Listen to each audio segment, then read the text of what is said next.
안녕하세요.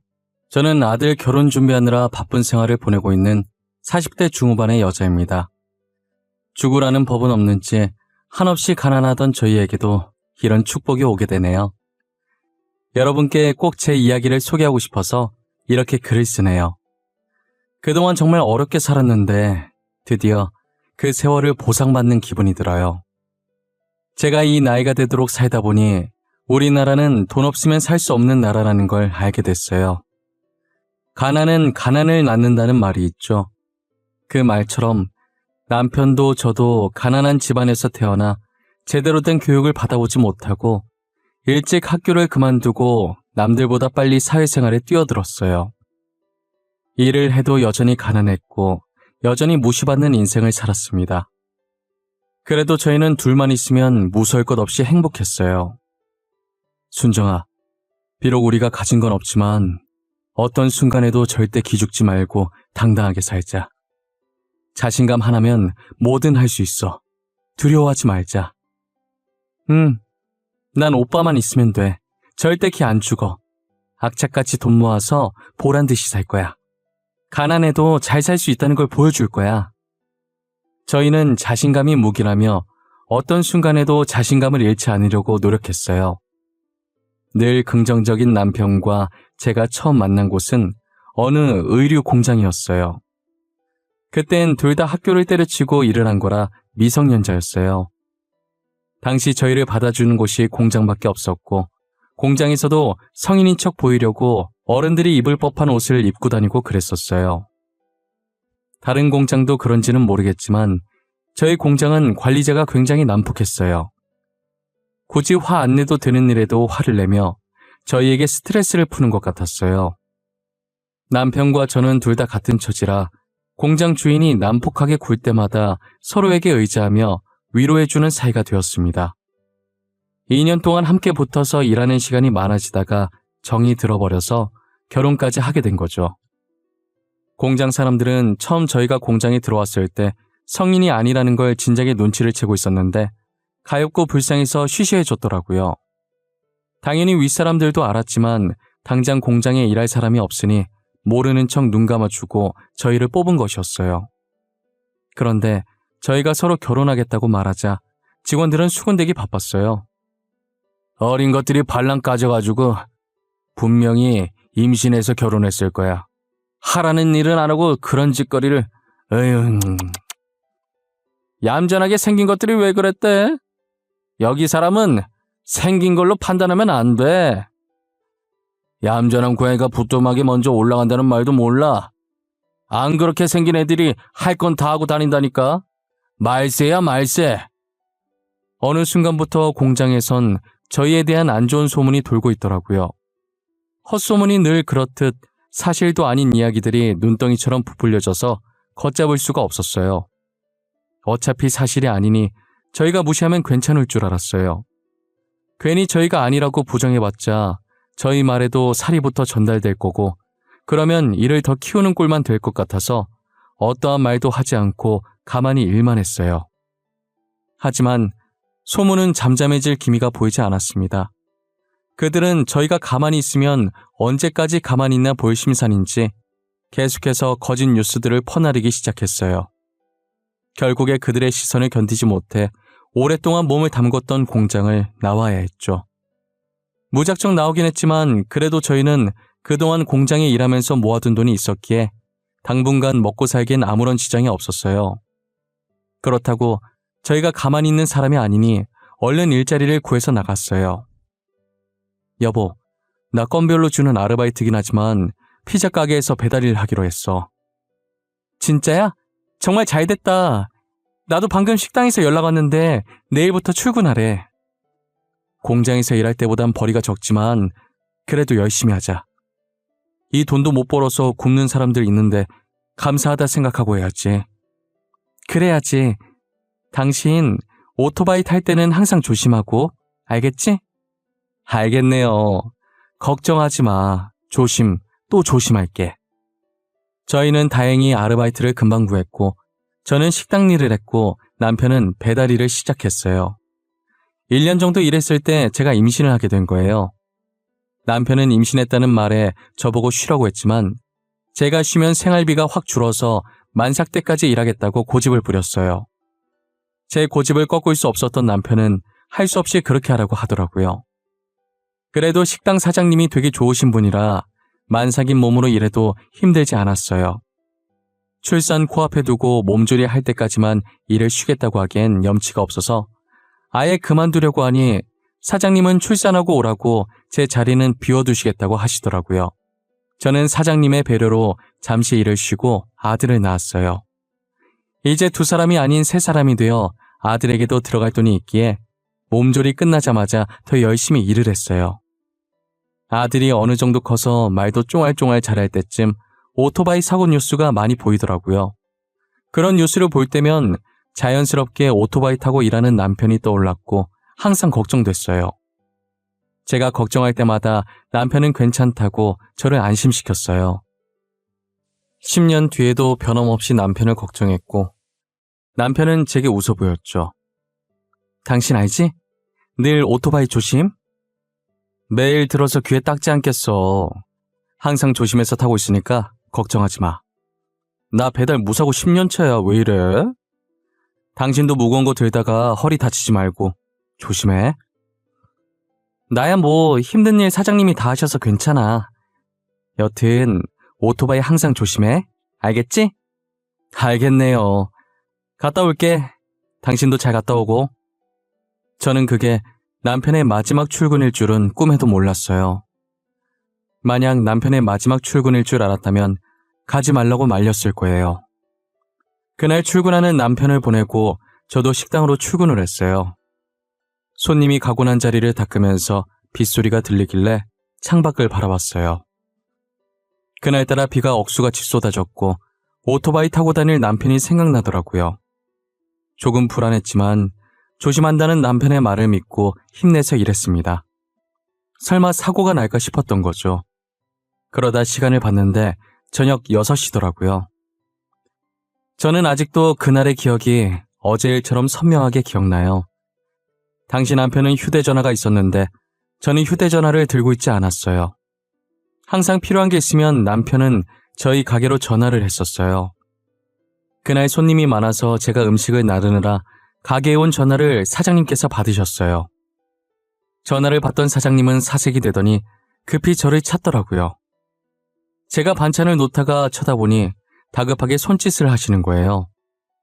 영문도 모르고 사장님 쪽으로 다가갔더니 사장님이 들고 있던 수화기를 제게 내미셨어요. 빨리 전화를 받아봐야 할 것 같다면서요. 사장님 표정을 보니 불안한 마음이 덮쳐왔습니다.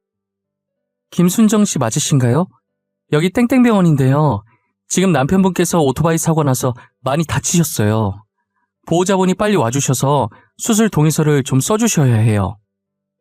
10년 동안 무사고라고 자신만만해하던 남편의 얼굴이 떠오르면서 평생 함께할 내 남편이 죽을까봐 너무 무서웠습니다. 사장님도 가게 걱정하지 말고 가보라면서 덜덜 떨고 있는 제 손에 택시비를 고이 쥐어주셨죠. 저는 믿기지가 않아서 멍한 상태로 택시를 탔고 기사님께 병원에 빨리 가달라는 말만 반복했어요. 응급실에 도착하니 사람이 무척이나 많았고 입구 쪽에 간호사 여러 붙어있는 침대가 보였습니다. 제발 저 침대에 누워있는 게 남편이 아니길 기대했는데 남자의 얼굴을 확인하니 남편이었어요. 간호사는 남편 몸에 조그마한 기계를 여기저기 붙이고 있더군요. 그 순간 심장이 멎고 말았고 삐 거리는 소리가 제 귀를 찔렀습니다. 재빨리 응급실 의사가 제세동기로 응급처리를 해준 덕분에 심장은 다시 뛰기 시작했어요. 간호사는 저를 보더니 보호자분 맞으세요? 빨리 여기 수술 동의서 작성해 주세요. 라고 말했습니다. 제가 서명하자마자 남편의 침대는 빠르게 수술실로 들어갔죠. 6시간이 지났고 저는 수술이 끝나기만을 기다렸습니다. 수술실에서 의사가 나오더니 수술은 잘 마쳤지만 의식이 돌아올지는 기다려봐야 한다며 무거운 표정을 보이셨어요. 남편은 중환자실에 들어갔고 그제서야 긴장이 풀려 바닥에 주저앉고 말았어요. 다행이라고 해야 될까요? 오토바이를 몰던 남편이 언젠가 다칠 줄 알고 돈을 열심히 모아놓았던 탓에 입원할 돈은 있었습니다. 보험도 꼬박꼬박 들어놨고요. 먹고 입는 걸 아껴서 월급의 대부분을 저축해놓길 다행이다 싶었습니다. 원래는 집 사려고 모아둔 돈이었는데 이렇게 쓸 줄은 몰랐지만 그래도 다행이었죠. 수술비를 결제하고 돌아오니 남편 중환자실 앞에 누가 찾아왔더라고요. 처음 보는 남자였는데 잔뜩 화가 난 표정으로 의식 없는 남편에게 욕을 퍼붓고 있었습니다. 저는 영문도 모른 채 그 남자에게 누구냐고 물었어요. 이병식 씨가 일하고 있던 피자 가게 점장이요. 아니, 오토바이를 어떻게 몰았길래 사고가 나요? 지금 배달 못해서 가게의 피해가 얼마인지는 알아요? 오토바이도 다 박살났더만. 아, 죄송합니다. 빗길에 미끄러져서 사고가 났다고 하던데. 이건 저희 남편도 어떻게 할 수 없는 일이지 않습니까? 남편이 지금 위중한 상태라 수술도 오랜 시간 했고. 아니, 지가 목숨이 위험하면 다야? 내가 피해보는 건 어쩔 건데? 비가 와도 조심조심 신속하게 운전할 수 있는 거 아니야? 아주 돈에 미쳐서 빨리 배달하려다 사고 내놓고 가게에 피해만 주고. 우리 가게 오토바이는 또 어떡하냐고? 천천히 신속하게가 어떻게 됩니까? 그게 가능하시면 점장님께서 하시지 그러셨어요. 뭐예요? 방금 뭐라고 그랬어요? 돈도 쥐뿔도 없어서 일단 배달해봐라 하는 주제에 내 말에 토를 달아? 버러지 같은 것들이 쌍으로 미쳤나? 니들 가게 피해받은 거 보상 제대로 안 하면 고소할 거니까 그렇게 하라! 점장이라는 사람은 남편 안부는 안중에도 없고 가게 걱정부터 하더라고요. 사람이 다쳐서 중환자실에 누워있는데 어떻게 저럴 수 있을까요? 점장이 하는 말에 너무 화가 나서 한번 맞받아쳤더니 그 뒤로는 저를 죽일 듯이 몰아세우더라고요. 돈 없는 게 죄라고 저는 더 이상 아무 말도 할 수 없었고 죄인처럼 고개를 숙인 채로 구급대원에게 건네받은 남편의 휴대전화만 매만지고 있었어요. 제가 아무 말도 못하자 기세등등해져서는 삿대질하면서 소리 지르고 난리도 아니더라고요. 당신 남편 때문에 배달 주문한 사람이 1시간 넘게 기다렸는데 안 왔다면서 다시는 여기 안 시킨다고 화를 냅디다. 우리 가게 이미지 나빠진 건 어떻게 책임질 겁니까? 그쪽이 배상 똑바로 해줄 때까지 여기서 한 발자국도 안 나갈 거니까 그렇게 알아요. 저는 일단 병원에 민폐 주기 싫어서 음식값과 오토바이 수리비를 배상하고 점장을 돌려보냈어요. 점장이 간 뒤로 조용해진 복도에 혼자 남겨지니 한숨밖에 안 나오더라고요. 지금 제 신세가 너무나도 처량했고 그동안 저런 점장 밑에서 일했을 남편이 딱했어요. 저는 누워있는 남편의 손을 한번 잡아본 뒤 중환자실을 다시 나왔어요. 그리고 복도에 있는 의자에 앉아 남편의 휴대전화를 열어서 확인해봤어요. 사진첩에 들어가 보니 자신 사진은 하나도 없었고 저와 아들 사진만 가득하더라고요. 눈물이 나려는 걸 꾹 참으며 사진들을 보고 있었어요. 그렇게 사진을 계속 넘겨보다 영상 하나가 나오는 거예요. 재생 버튼을 눌러봤더니 남편에게 윽박지르는 점장의 목소리였습니다. 방금 배상하라고 난동 부리던 그 남자의 얼굴도 보였죠. 남편은 그동안 자신이 당했던 수모들을 전부 녹화하고 있었어요. 영상을 옆으로 넘기니 한두 개가 아니었어요. 늘 웃음을 잃지 않았던 남편인지라 이런 수모를 당하고 있었을 줄은 몰랐어요. 여보, 내가 당신 대신 꼭 복수해줄게. 그 인간 밖에 못 돌아다니게 만들어줄게. 영상을 본 순간부터 눈물이 멈추지 않았고 물수건을 들고 와 남편 몸을 닦아주면서 언젠간 그 점장한테 복수를 하리라 마음먹었어요. 저는 언제까지나 이렇게 가만히 손 놓고 모아둔 돈을 계속 쓸 수가 없어서 다시 식당 일을 했어요. 왜 벌써 나왔어? 며칠 더 쉬어도 되는데. 아니에요. 제가 어디 쉴 형편인가요? 이제 남편도 저렇게 됐는데 저라도 일을 해야죠. 그래야 병원비 내고 아들도 키우고 하죠. 사장님은 왜 벌써 왔냐고 더 쉬어도 된다고 하셨지만 저는 쉴 형편이 아니었어요. 그래도 사장님이 여자분이라 저를 이해해 주시고 잘 챙겨주셔서 힘들지 않았어요. 가끔 부업으로 인형 눈 붙이기도 하고 예전처럼 돈 되는 일이라면 다 했던 것 같아요. 그렇게 바쁜 하루하루를 보내니 금방 한 달이 지나갔고 식당에서 월급을 받는 날이 돌아온 거예요. 집으로 돌아와 받은 월급을 확인해 보니 평소 받던 월급보다 3배 많이 들어있더라고요. 저는 사장님이 잘못 넣으신 건가 싶어서 다음날 출근할 때 돈을 그대로 다시 들고 갔어요. 사장님, 어제 월급을 받았는데 사장님께서 잘못 주신 것 같아서요. 잘못 준 거 아닌데 순정 씨 월급 맞아. 얼마 안 되는 돈이긴 한데 남편 병원비에 보태. 사장님, 제가 어떻게 이 돈을 받아요? 일 열심히 하는 직원한테 사장이 주는 보너스라고 생각해. 이것밖에 못 해줘서 너무 미안해. 혹시라도 도움 필요하면 언제든지 말하고. 사장님은 평소에도 일 잘하고 성실하다며 저를 많이 아끼셨어요. 10년 넘게 일하면서 아파도 아픈 내색 안 하고 하루도 쉰 적이 없었거든요. 제가 계속 고마워하자 그렇게 고마우면 앞으로도 계속 자기랑 같이 일해달라고 부탁하셨어요. 저는 그 부탁이면 100번이고 들어줄 수 있다고 죽는 그날까지 사장님과 같이 일하겠다고 했어요. 그러다 한 번은 사장님께서 저를 따로 부르시는 거예요. 제게 할 말이 있다면서 부르시더니 다른 일자리를 추천해 주시더라고요. 순정 씨, 식당 일 말고 다른 일 안 해볼래? 여기보다 월급도 많고 하는 일도 별로 없어. 뭐 하는 곳이길래 하는 일도 없는데 여기보다 월급이 많아요? 우리 남편이 회사를 하나 운영하고 있거든. 그런데 비서 자리 하나가 빈다고 하더라고. 가서 딱히 할 일은 없고 그냥 남편 스케줄 체크해주고 오전에 커피 한 잔만 타주면 돼. 저는 비서 일을 해본 적이 없는데 제가 잘할 수 있을까요? 그럼 원래 남편이 혼자서 스케줄 다 챙겼었는데 회사가 커지다 보니까 이제 혼자 하는 건 힘든가 보더라고. 진짜 간단한 일이야. 편하게 돈 벌 수 있는 기회라니까. 사장님 감사합니다. 꼭 연락드려서 해볼게요. 마땅히 하는 일도 없이 월급이 식당 일했던 것보다 많다는데 굳이 마다할 이유가 없었어요. 저는 그렇게 사장님의 남편 회사에서 일을 하기 시작했어요. 지금 다니는 회사 대표님도 부부 아니랄까봐 식당 사장님처럼 다정하시고 저를 잘 챙겨주시더라고요.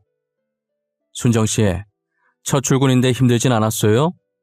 아직은 뭐가 뭔지 잘 모르겠죠? 걱정해 주셔서 감사해요. 제가 빨리 배워서 회사에 도움이 되어야 될 텐데. 직원분들도 다 착하셔서 적응 빨리 할 수 있을 것 같아요. 다행이네요. 안 그래도 저희 집사람이 순정씨 걱정 많이 하더라고요. 원래 비서 굳이 필요 없는데 집사람이 하도 부탁을 해서 순정씨 비서를 입사시킨 거거든요. 아, 사장님이요? 그러셨구나. 전혀 몰랐어요. 아참, 이거 집사람이 말하지 말라고 했는데 우리 집사람한테는 모르는 척 하세요. 제가 말했다는 거 알면 우리 마누라 또 난리 납니다. 오늘 너무 수고하셨고 저희는 내일 또 봅시다.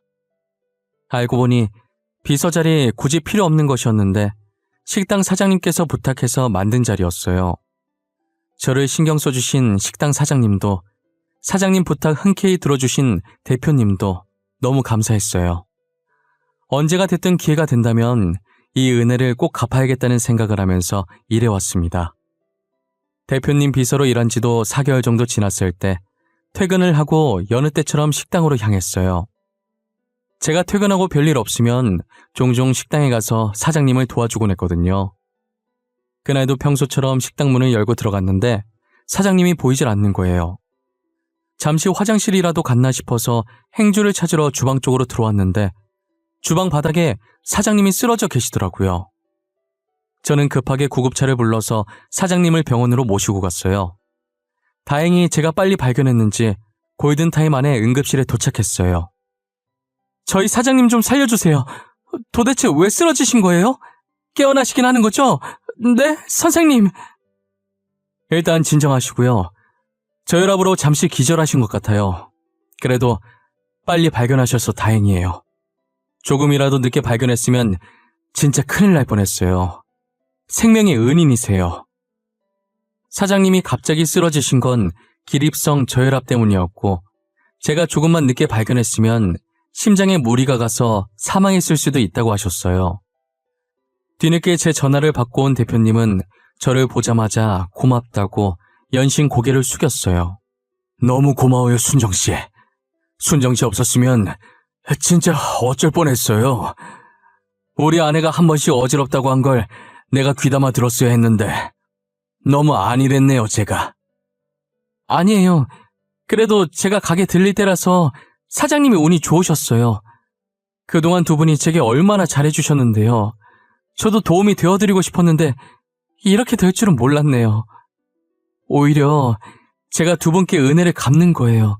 저는 정말 바라는 거 없어요. 순정씨, 그래도 이건 그냥 넘어갈 수가 없어요. 언제든 저희가 은혜를 꼭 갚을 수 있게 해주세요. 저는 괜히 민망해서 머리만 긁고 있다가 이제야 주변을 둘러봤는데 정말 공교롭게 사장님이 온 병원이 알고 보니 저희 남편이 있는 병원인 거예요. 그래서 기왕 온 김에 남편 병실에도 잠시 들리게 됐어요. 여전히 남편은 잠을 자듯 평온한 표정으로 누워있더라고요. 남편 몸을 물수건으로 닦아주려고 다가가는데 손가락이 살짝 떨리는 걸 봤고 급하게 간호사를 부르러 뛰쳐나갔어요. 간호사를 데리고 오니 남편이 서서히 눈을 뜨더라고요. 의사는 남편 눈에 불빛을 비춰보며 확인을 하더니 의식이 돌아온 것 같다고 하셨죠. 쓰러진 지 8개월 만에 남편이 의식을 되찾았습니다. 다행이에요. 의식이 돌아왔고 수치도 모두 정상입니다. 다만 오래 누워있어서 욕창이랑 몸이 조금 굳어 있으실 거예요. 이건 재활치료하면 금방 괜찮아지니 크게 걱정하지 않으셔도 되고요. 재활치료는 얼마나 걸릴까요? 제가 이 정도 걸린다고 확답을 드릴 수는 없지만 오래 걸리진 않을 거예요. 얼마 지나지 않으면 예전처럼 일상생활도 가능하실 거고요. 감사합니다. 정말 감사합니다. 비록 남편이 바로 일어나서 일상생활을 할 수는 없었지만 살아있는 것만으로도 너무 감사했어요. 저는 일을 다니면서 남편 병간호를 했고 남편도 재활치료를 열심히 받았어요. 남편이랑 같이 있으면서 그동안 못다한 이야기를 했어요. 나 당신이 이대로 떠날까봐 얼마나 걱정했는지 알아? 미안해. 나도 조심한다고 했는데 비가 너무 많이 와서 오토바이 바퀴가 미끌리고 말았어. 그래도 이렇게 깨어나줘서 고마워. 그리고 당신 점장이라는 사람 진짜 못됐더라.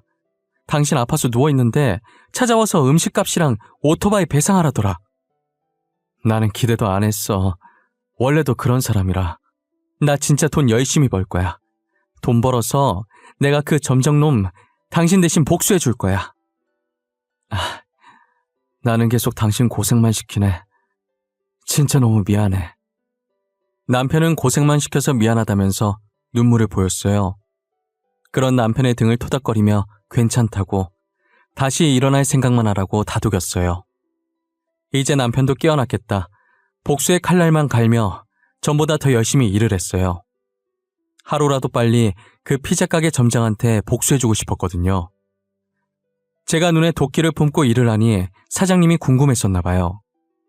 한 번은 제게 왜 이렇게까지 돈을 벌려고 하냐고 물어보시더라고요.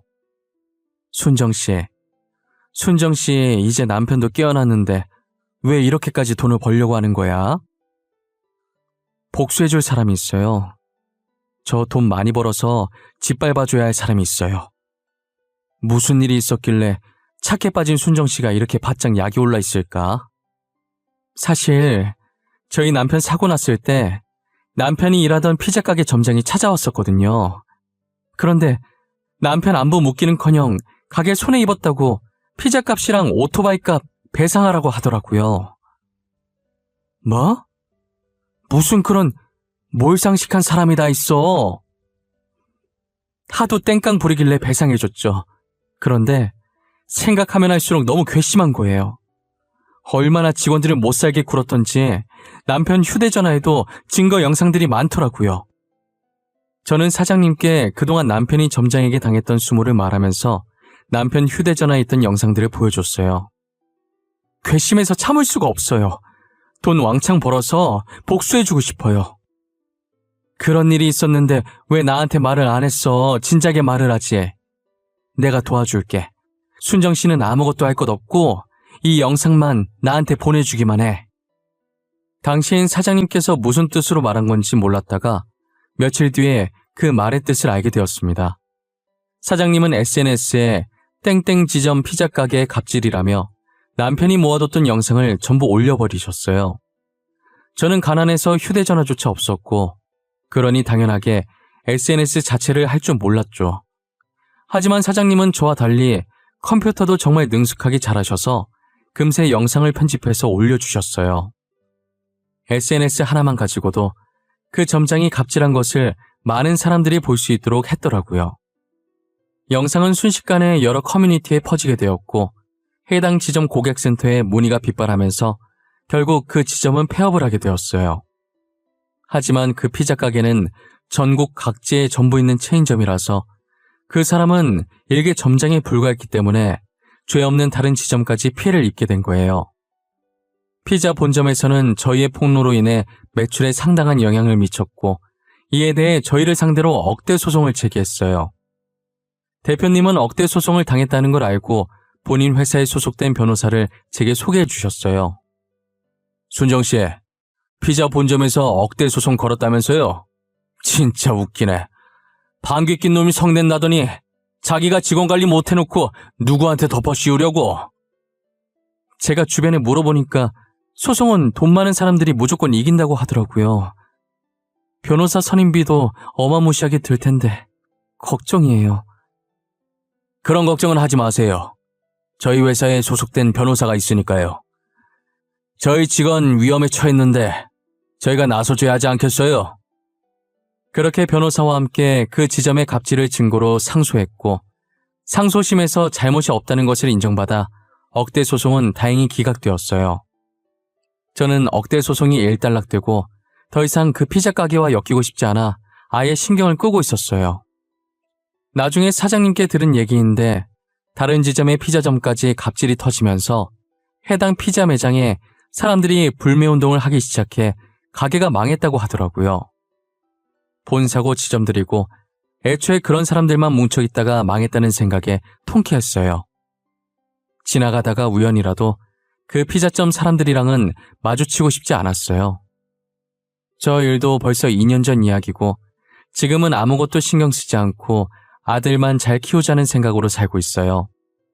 남편도 재활치료 끝내고 퇴원해서 지금은 대표님 기사로 일하고 있어요. 저나 남편이나 항상 저희를 신경 써주신 게 감사해서 평생 두 분을 보자기로 했어요. 이제 저희 아들이 곧 고등학생이 되는데 사장님 부부도 고등학생 외동딸이 있더라고요. 저희 아들보다 1살 많았는데 사장님 부부는 저희 아들을 사윗감으로 미리 점 찍어 두셨었나 봐요. 둘이 결혼했으면 좋겠다고 아들을 소개해달라고 하시더라고요. 순정씨, 우리 딸 알지? 전에 봤지 않나? 순정씨 아들도 우리 딸 봤을 텐데 전에 둘이 같은 날에 우리 식당으로 하교한 날 있잖아. 아, 네네. 기억났어요. 아니, 나는 순정씨 아들이 참 마음에 들더라고. 순정씨도 우리 딸 마음에 들면 둘이 결혼시켰으면 좋겠는데 말이야. 네? 결혼이요? 저희 아들 이제 고등학생 되고 사장님 따님도 아직 학생인데 무슨 결혼이에요. 사장님도 참. 누가 지금 시키지? 성인 돼서 결혼시키자는 말이지.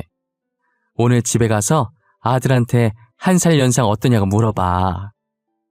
아니 사장님, 그걸 둘째치고 아들 결혼시키려면 신혼집 해줘야 하는데 저희 부부가 가진 게 없어요. 당장 저희 집도 변변치 않은데. 그건 걱정하지 마. 목숨을 빚졌는데 내가 그 정도도 못하겠어? 혼수는 전부 우리 부부가 해올 거야. 순정씨 아들은 진짜 몸만 오면 돼. 사장님은 저희 아들이 마음에 드셨는지 몸만 오면 된다고 저를 꼬드기시더라고요. 저는 사돈이 사장님 부부라면 두말할 것도 없이 좋았지만 아들 의견이 제일 중요했어요. 아들 마음이 어떨지 모르니 일단 이 이야기는 사장님과 저 사이에 비밀로 하기로 했어요. 그 사이 저희 아들은 공부를 열심히 해서 단번에 의대에 입학하게 되었고, 어쩌다 보니 사장님 딸과 엮여서 지금은 좋은 인연으로 결혼 준비를 하고 있어요. 저도 상견례 할 때 알게 된 건데, 아들이 사실 사장님 딸을 처음 봤을 때부터 좋아했었다는 거예요. 그런데 숫기가 없어서 마음을 제대로 표현하지 못했었다고 하더라고요. 반면 사장님 딸도 저희 아들을 마음에 들어했고, 저희 아들과는 반대로 뭐든 적극적으로 하는 성격이라 사장님 딸이 먼저 대시를 했다고 들었어요.